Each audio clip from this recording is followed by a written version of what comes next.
Good afternoon, everyone. My name is Kenxin Yu. I'm a Harvard Data Science Postdoc Fellow at Harvard Medical School, Department of Biomedical Informatics. And today I'm going to share with you my perspective on using machine learning to translate big data into deep biomedical knowledge.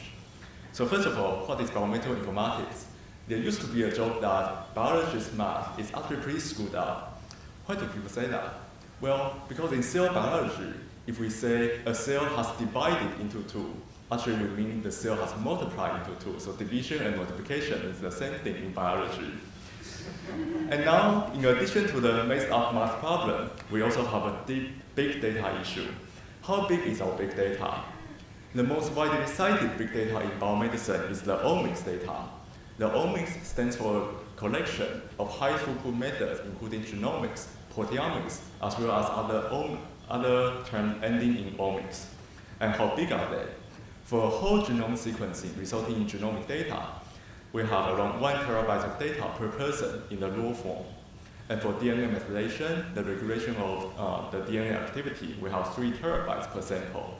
And the regulation can change from time to time throughout the person's lifespan. So we can have multiple 3 terabytes throughout a patient's lifespan. And we also have DNA expression, transcriptomics, proteomics, metabolomics, and microbiome data. Each generate more than hundreds of gigabytes of data. In addition to the omics, we have medical image, electronic medical records, and data resulting from physiological sensors. Each accounts for many gigabytes of data. In addition to the patient-specific ones, we also have the general biomedical literature, the general prior knowledge in biology. This can be embodied in the papers in PubMed database or in GeneCast, RefGenes, as well as other databases. Each account for many gigabytes of data. So you might wonder, how do clinicians really integrate and digest all this big data to inform clinical decision? Well, as a clinician, I can tell you the short answer is, actually we don't. It's too difficult to incorporate all this data. So many of these big data are actually underutilized. In my lab, we are devising different ways, especially using machine learning, to better analyze these big data and correlate them with clinically important phenotypes. And one example I showed here is to predict the chemotherapy response in ovarian cancer patients. Currently, there's not a lot of ways to tell whether the patient will be responsive to first-line chemotherapy treatment or not in ovarian cancer cohorts. So what the physician do is basically they try the same set of treatment on all of their ovarian cancer patients and follow them up closely to see if they respond to the treatment or not. And this is obviously not the best way to do this.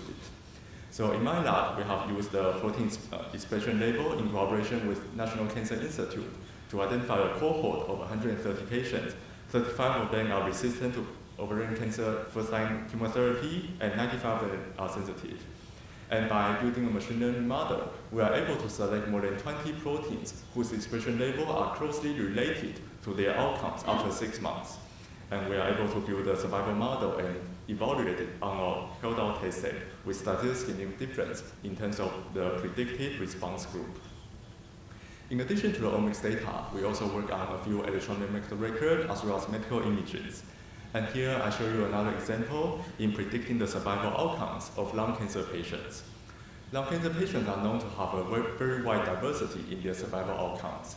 The median survival for stage 1 patient is around 5 years.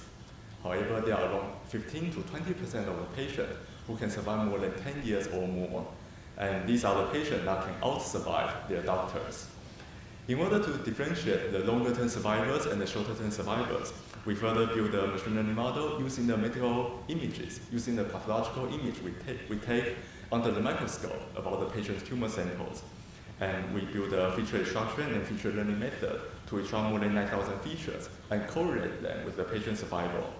And the result shows that we are able to differentiate the longer-term survivors from the shorter-term survivors and validate that in a separate independent validation sets. And these results are published in Nature Communications last year. In summary, in my lab, we are trying to incorporate this diverse big data in medicine, including medical image, different type of omics data, and their clinical profiles in order to translate this big biomedical data into deep knowledge. And thank you for your attention. Thank you.